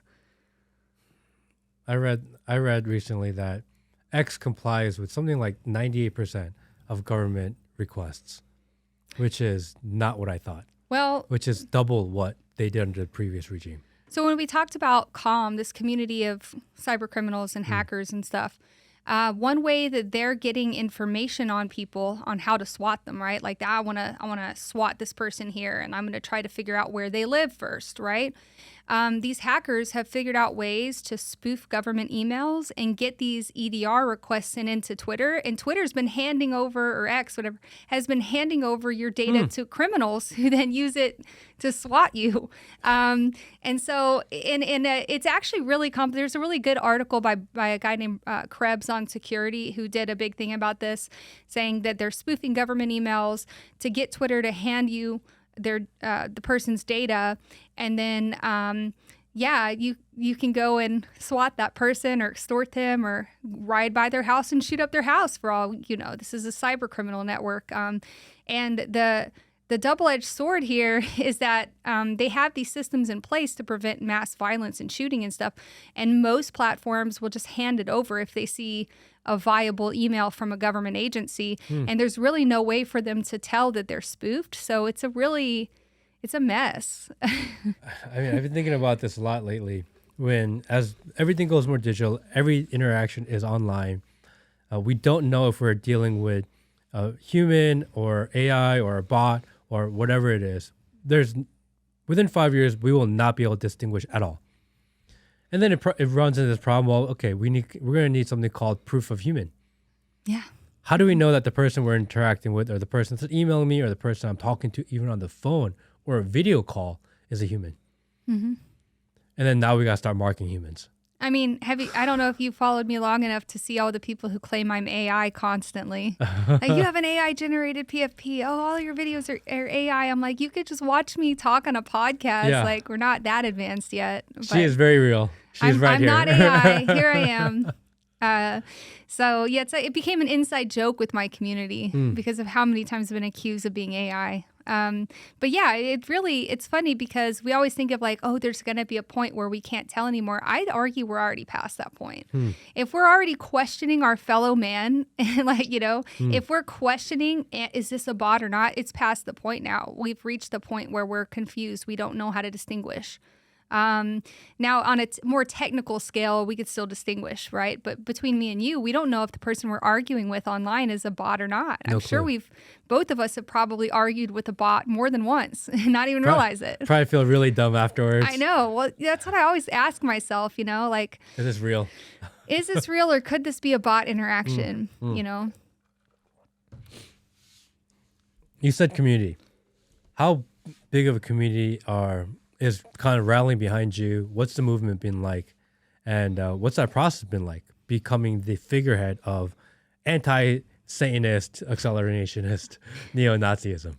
I didn't see this like happening to me. I never really wanted to be like a big figure, like, I've never really tried to grow my brand or anything like that. Like, I'm just a mom. I've got a job. Like, it's not something that's been high on my priority list. But, again, I realized that I was alone in this back in January, and I decided to keep trying because I wanted people to know, and I was hoping people would just start to listen and start to believe what I was saying. But definitely, I've been through a lot of points where I wondered, like, how long I could keep it up, because, it is very isolating work. I mean, you're in these communities watching horrible things happen to kids. And, I've had my life threatened like lots of times by terrorists, sorry, but, it's scary. I've had, a lot of really scary moments, and I've seen a lot of traumatic stuff. And sometimes when I try to relay that to the public, I'm like, of course I sound crazy. I probably sound hysterical. But I think that I'm handling this just as good, or maybe slightly better than like the average person would if they stumbled into this community and saw what I've seen and tried to come back and tell the world about it. It's a really, really heavy burden to bear. And I've been attacked, and I've been ridiculed. And I don't have a huge support network. So yeah, it's definitely been rough, but I'm just doing the best I can, I guess. But what happens if you stop? There's no one else doing it. That's like the scariest part of it all, is that there's no one else out there that's kind of championing this cause, because it's dangerous, it is difficult, it is dark, and you have to deal with the darkest parts of the internet and the darkest people on the internet. No one else wants to do it. Yeah, and there are people who've been working on this and reporting on this and doing it in a very professional, journalistic way, and I try to give them support and traction as often as I can, because I talk with most of the other more respected journalists in the field too, right? But at the same time, those people, they usually work for a major media outlet. They're professional journalists, so they can't get into Twitter spats with people, and they can't go on to, they can't say certain things because they're kind of held to a standard. And I was tired of just sitting back and watching these articles come out that nobody's reading. Like, I wanted people to start seeing it. I wanted it to get into a bigger audience than just like maybe the counterintelligence or countering violent extremism communities, right, that it's already in, or like law enforcement communities. I wanted the public to see it because I think it's very important that the public is aware of this. If I stopped, I mean, I'm sure the world would keep spinning. I've thought about quitting lots of times, because like I said, it can be very overwhelming and dark, and I get a lot of harassment from terrorists, threatening my family or sending me videos of them hurting kids or whatever. They'll send it directly to you. Yeah. What happens when you receive them? I report it to whatever the platform is, and then I usually make a cyber tip online, report it to NCMEC if it's child exploitation, or if it's. Do you have them on speed dial? Yeah, I basically just have it bookmarked. I'm pretty speedy at it. If it's something that's imminent, like I think that someone's going to go on a mass shooting, I'll call the FBI or like the cyber tip line. I'll just actually call. They have a number. And there's been at least one time that I've stopped a potential mass shooting that way, because I saw a person talking about how he was going to go brutally murder his ex-girlfriend and maybe shoot up her college campus, kind of the impression I got. And I did call the FBI, and they arrested that guy within 12 hours. They got the data from Twitter, and he was gone. And they called me the next day, got a call from the FBI like, hey, we caught this guy and we need to take a statement from you and stuff. And so, yeah, that guy, his name is Kenneth Hoover, and I think he's going to trial next month. But he's been arrested and charged with 2 counts of interstate communication of threats. Why has the government not tried to hire you to do this? That's a good question. They should pay me. No. Well, they should. Well, I guess I don't know, maybe. Would Hi, you? FBI handler, I don't know. Would you? Possibly. I think that I would prefer, I don't really like the government. Yeah, I mean, I get that. I don't want to work for the government, but perhaps a citizens resources. task force or something.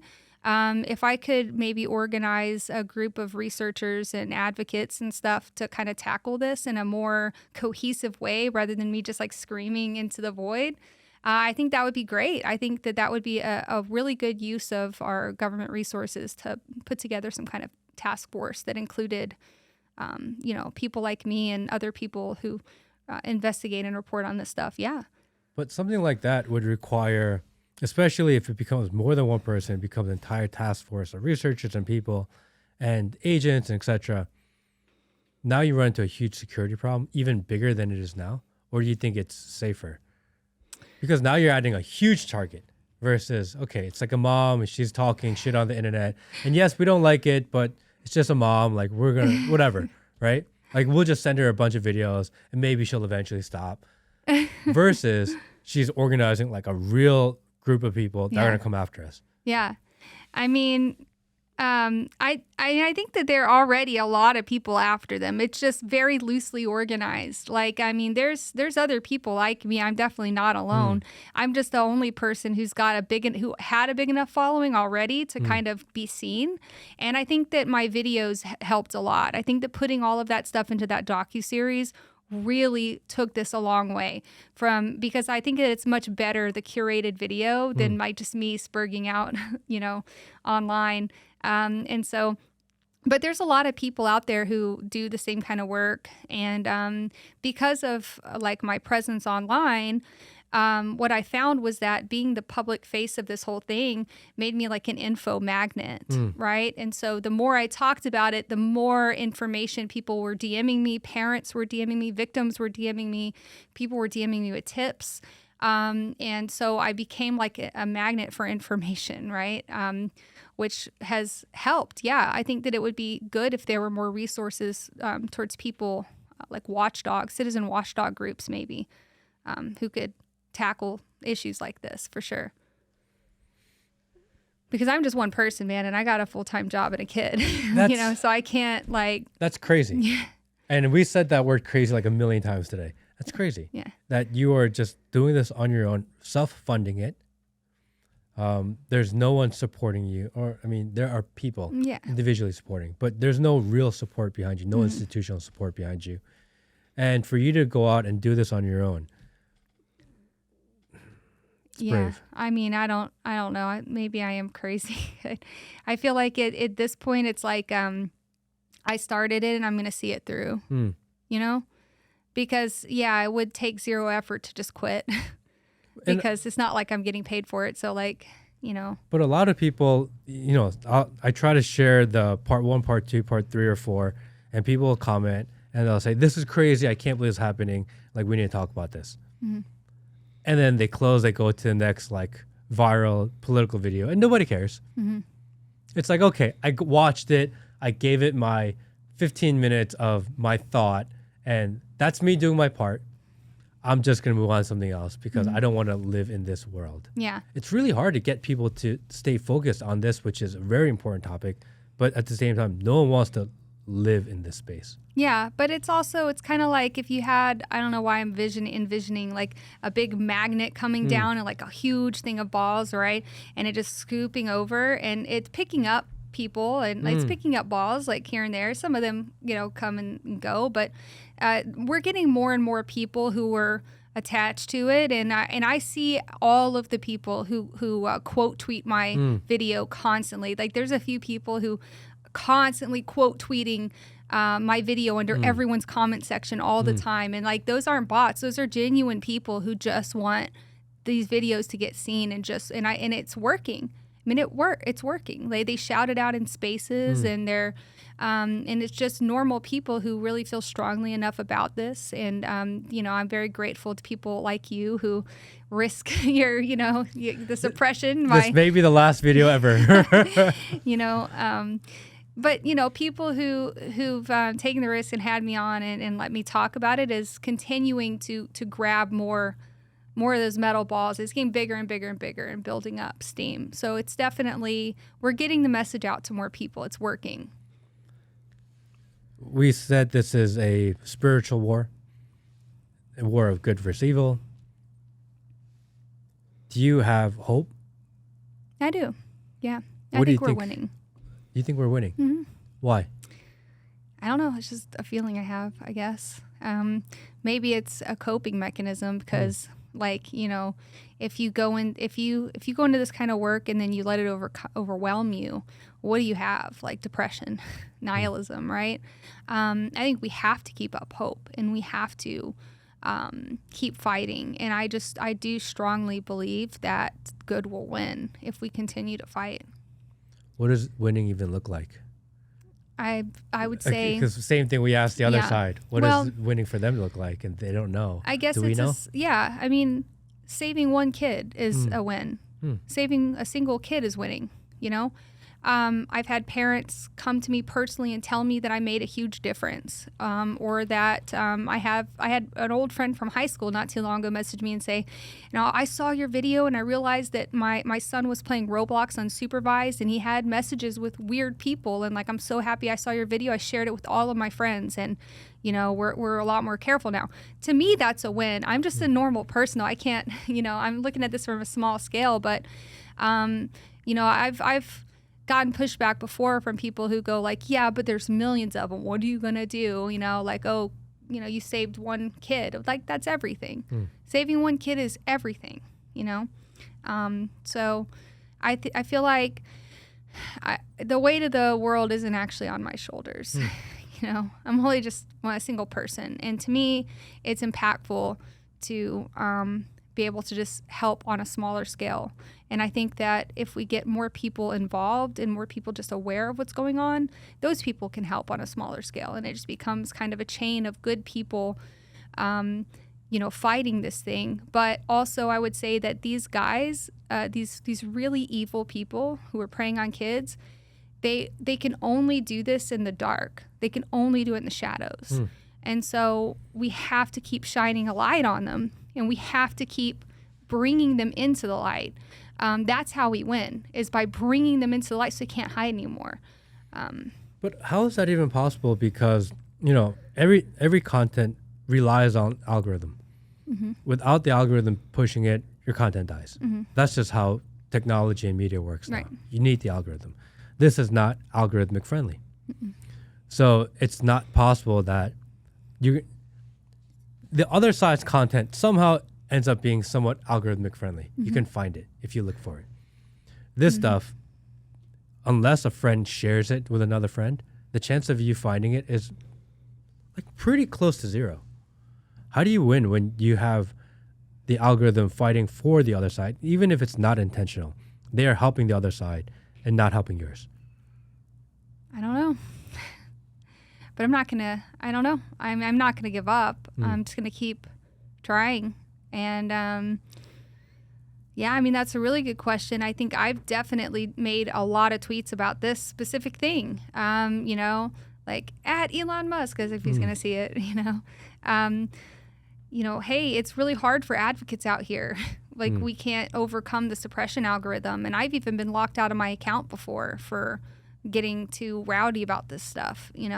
I've gotten shadow bans, and every time I put out, and I could show you like my impressions on X, when I put out my 764 part 2 for like a week, I had like no impressions after the initial video release because it suppressed me for like a week. It says, okay, this account has a tag on it now for and you have to sit it out. And it's hard. I'm not really sure how to overcome that except with like a lot more attention, obviously. But then you look at like if let's say that Elon Musk retweeted something of yours. Well, that's such a huge thing, right? So obviously we're not hoping for that, but the more people who see this and the more people who give it attention, just even accidentally seeing it, it really, really goes a long way. You'd be surprised at how you can overcome the algorithm with sheer volume. You know what I mean? Yeah, I put up clips on different social media, and I talk a lot about anti-establishment and damn the two-party uniparty, and it's not algorithmic friendly. And the only reason why it gets the views that it does is because the sheer number of people that share the content. It's actually the only way it's like the algorithm buster, right? To incentivize and sheer volume of shares, because it overcomes the algorithm, because the algorithm prefers and gives priority to shares. If you're sharing the content to the algorithm, it says this is really good content. And they don't even care what the content is about. They're just relying on shares. So that's really what it is, right? You have to share. That's the only way to break through the algorithm. And if you find this stuff important, you have to. Yeah, I agree. That's why we keep pushing. That's why I obnoxiously retweet myself all the time.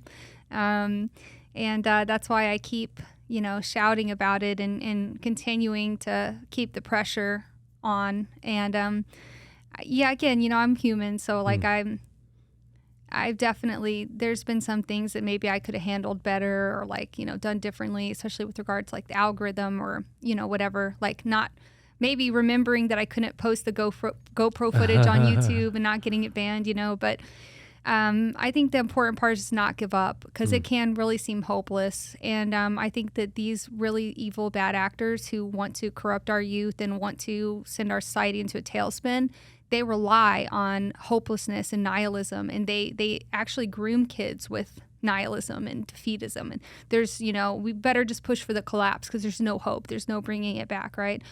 And the way to counter that is with hope. We have to keep hope, and we have to keep believing that we can fix our country and we could fix what's wrong with our kids. There was a case just here in Gainesville, right up the road. Every day, everywhere you went in kind of the area where I live, there was a picture of a girl, missing girl. What was her name, Will? Do you remember her name? I don't remember her name. there was a picture of a missing girl, and they had it out there in the streets. Every single corner had a picture of her. She's been missing for 3 months or 4 months.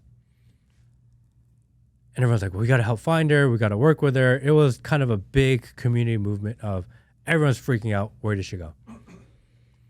And then finally they found her. They found her in Ohio. A man, older man, maybe 30 something, had met her online. She was not happy at home, and she convinced him. And he came down to Georgia, picked her up, and took her home. Everyone freaked out that she was literally kidnapped in the street. Because that's what people think when people think kidnapping. And there's an alert somewhere, and people think that it's someone in a white van showing up and throwing them in the car and taking them. And that's why we have all these crazy rules at picking up your kids at school. Right. Because everyone thinks everyone's going to snag your kid. The reality is situations like this, where they get groomed online and convinced to leave, are much more common. Yeah, I mean, because predators realize now that they don't need to sit in a panel van and snatch your kid up if they can convince your kid that, they love them and that nobody else does. So, one thing that I've kind of taught my kid from early on, because we teach her stranger danger and stuff too, right? But also I think that one thing we can teach our kids is anybody who tries to tell you that we don't love you, that your parents don't love you, or that we're bad guys or anything like that, person is trying to trick you and they're a bad guy. Because one of the first things that they always do, first of all, they look for kids who are already kind of in turmoil, right? And then they try to convince them that their parents don't love them. They don't understand. Their parents are bigots. They don't understand your gender identity or, whatever it may be. They try to isolate them from their support system. It's very important to isolate a kid from their support system. That's one of the key tenets of grooming. So teaching your kids from an early age, my kid was 5 and I was telling her, if anybody ever tries to tell you that mommy, doesn't love you or doesn't care about you or anything like that, that person's a bad guy. Bad guys will try to trick you and convince you that, that good guys are bad guys and stuff like that. So I've definitely, another thing that's really interesting is having gone through this with a kid, right? There was a time last year, I guess, early last year in 2023, where we found this really prolific pedophile on YouTube named Josiah Maizukami. He was trying to create a pedophile utopia cult on YouTube, grooming kids live. And actually, I think one of the kids he was trying to groom ended up being Alex Rosen from Predator Poachers. Because we had been trying to all take this guy down. And Alex was pivotal in ultimately getting this guy arrested in Hawaii. It was a huge thing. You can go watch his video about it on Predator Poachers from last year. But when I was doing all this work, and I'd even worked with the district attorney in Hawaii at that point, trying to get this guy arrested. It was a big deal. And he was a model in Malaysia. So he was he lived in Hawaii, but he was a Malaysian model, and he was a very attractive man who'd been in all of these, I guess entertainment videos and stuff. Culture videos over there. So I remember my daughter coming in one day when I was working on something about him, and she saw a picture of him or a video of him, and she goes, "Who's that?" And I said, "That's a bad guy." And she goes, "Well, he doesn't look like a bad guy." And that's when you start to think, kids don't realize, right? Kids think that bad guys look like the bad guy in Dennis the Menace or Home Alone. They look like bad guys. Scary bad guy, right? But this guy looked like a model, and that's when it's a really good teaching moment. Well, bad guys don't look like anything. They could look like anybody. They can look good, nice looking or bad looking, or they can look like anything. And so that's something interesting I learned, is that I think kids kind of go on appearances. So someone who's friendly and well kept is much more likely to harm your kid than somebody who's get in the car, kid, And so that's how these groomers work. They work with charm. They give the appearance of being a good guy, and they get your kids' trust. And so it's important to teach kids about how to avoid this. I mean, teach them how they operate. Teach them what child grooming is from an early age, You don't have to get into the sexual stuff until later, right? But this person, I've told my daughter, people online can pretend to be other people and try to trick you into kidnapping you and taking you away. Easy. But to there are teach. parents out there that will argue that there's let kids be kids, and this is too much for kids to handle. I disagree. I mean, no. I think just like you teach kids not to talk to strangers on the street, you teach them not to talk to strangers online early on. Because, even if your kid's not exposed to, people online, you don't think yet, it's something that you instill in them very early on. So they grow up with this understanding that they can't trust strangers, be it a stranger on the street or a stranger online. What do you think are some good rules? For example, I have a friend whose sons love Fortnite. And his rule in the house is that you're not allowed to chat with other people. Mm-hmm. You can play the game, you can't be involved with other people. Mm-hmm. Is that a good rule, or should it be just don't play Fortnite? Absolutely, it's a good rule. So a lot of parents I've talked to didn't even realize their kids could interface with the public on things like Roblox and Minecraft. When they found out, they're like, what? I thought he was just playing a dumb video game. They didn't realize that, as soon as you connect to the internet, there's people dressing up like Nazi pedophiles and trying to get them into Discord servers. That's crazy. A lot of people just aren't paying that close attention to the game. Well, obviously, you can't either because your kid's playing it and, so I think that, you can, I think there's parent restriction measures and stuff that you can put on games. And I would agree with what your friend is doing. Keeping your kid from interfacing with the public is important these days. I mean, and I know our kids won't experience the amazing COD lobbies like we did. Okay, let's just be real. That was never good for anybody anyways. No. I watched a video the other day of what Call of Duty lobby was 10 years ago. And I remember being in them because I used to play a lot of Call of Duty. And I heard it and I was like, oh my gosh, I can't believe that was normal. Yeah, and you're like, man, these kids grow up and have to go into the workforce. Yeah. And they're like, used to screaming. Yeah, I mean, you could go on there. I remember too, you had you join as someone screaming racial slurs. Yeah, You're just as soon as you come in. Yeah. It's crazy, but that's even a little bit less mild than what we're talking about with the with talking to people. These people are able to interface with them in multiple transmedia, right? They're able to build little villages together, and they're able to chat, and they're able to invite each other to Discord servers and stuff, right? So the kids can click on a link. Should we be monitoring our kids' Discords? Your kid shouldn't have a Discord. Huh. But isn't that what it's for? For no, kids that game? Isn't that what it's designed for? It's for gamers, not necessarily kids. But most of the games now have in-game interfaces. You wouldn't even really need a Discord community. No, I would keep them out of Discord. If there's one, I would say your kid shouldn't have any social media. Until maybe at least 16, and even then I would moderate it, right? But a couple that are really, really bad are Discord and Snapchat. Snapchat actually just got sued and in a big legal hot water for misleading parents into thinking that Snapchat was safe, when in reality people were taking screenshots of their kids abusing themselves and stuff in there. So Snapchat is really bad. Discord's really bad. There's really no reason for kids to have those. There's just no reason for it. Then if they wanted to be on something, what would you allow? I mean, I would say that most in-game chat features, if you're monitoring it, are pretty safe, because you can't, your kids shouldn't be able to click on links and go to other external applications, basically. I think that would be kind of the line. But no, I don't think your kids should have social media at all. But, if you want to say you'll let kids be kids, well, go outside. Touching grass will save us. I'm still convinced of that. I agree. I try to get my daughter outside every day. Actually, we do no screen time, no TV, no screen time, nothing, because I feel like it's a really slippery slope.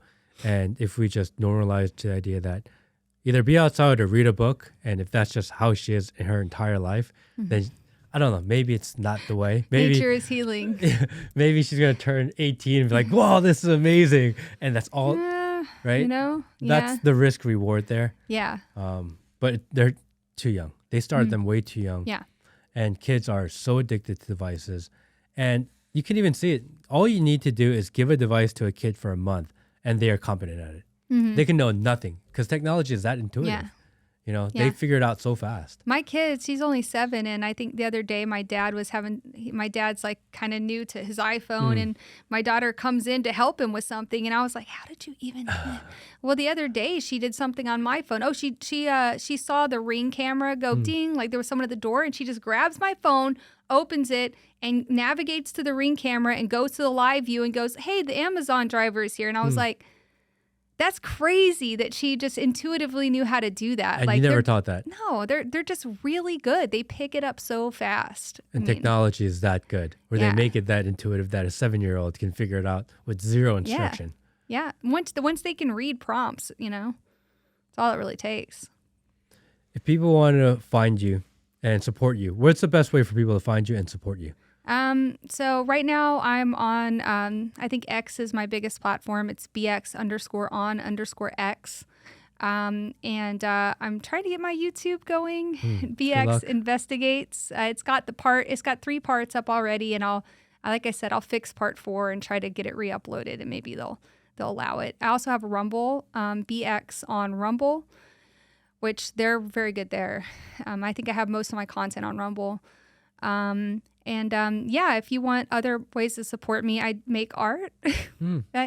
I started making art. So I have some channels where you can maybe relax a little bit, watch some art being made. You can go check out my Etsy page. All of that you can get on my X, like on my Beacons link or whatever. I'll send it to you. What is coming on part 5? Oh, man.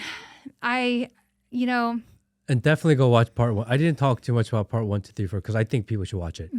Yeah, but what's coming part 5? Maybe a little sneak peek. It's going to be spicy. Really? Yeah. Because it's going to get more into where I have found these same people, these same really evil people, terrorists, right?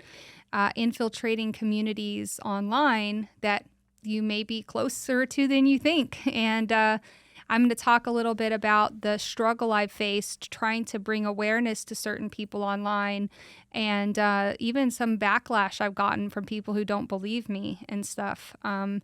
So we're going to talk about that. We're going to talk a little bit about, let's see, what else is there? Some of the attacks that I've gone through. So in part 1, we talk about how Jade Parker and Nama Cates were basically gang stalked into psychotic episodes, right now I feel like I'm getting a little bit of that. I've got a lot of really bad actors in my DMs and talking to me and trying to gaslight me and do all this crazy, creepy, spooky stuff. So part 5 is going to get really spooky, and it's going to wrap it back around to kind of some of the backlash that I've faced while doing this work. You said, I just want to read a tweet. If you're new here, hi, let me explain something. Members of a satanic neo-Nazi death cult called the Order of Nine Angles are currently feuding with an ultra-violent splinter faction called Satanic Front. I somehow landed in the middle of the feud, and now the Niners are threatening to kill me, even though I'm literally just an independent journalist who personally despises Satanism. Anyways, I didn't kill myself. Have a good night. Yeah, it's going to talk about that in the video. The feuds between rival satanic splinter factions is real. There's a lot of infighting. And then recently they've started to kind of use me as a tool or a prop. I don't know. Somehow I got, let's just say this. I attracted a lot of attention. Amongst their communities. Yes. I attracted attention from some of the leaders of these movements. So we say leaderless movements, but some of them still have leaders, or like prominent figures who are a little bit sketchier, a little spookier than like these little punk criminal kids in 764 who are a lot of times like an 18-year-old in the UK is threatening to kill you. Well, it's like, okay, well, you're an 18-year-old in the UK, right? But there are some people who are closer to home who are more connected. And we are really dealing with violent criminal gangs. And we are shining a light on them, and they don't like it. And they're tricksters. So there's a lot of craziness going on. I can't wait to get into it in part 5. And just in case anything ever happens to me, it's already been written and placed in a secure place. So there's nothing that's going to stop that information from coming out. I think we as a community are all praying for you, wishing you the best, trying to be as supportive as possible. Think that the work that you are doing is necessary. It is brave, it is courageous.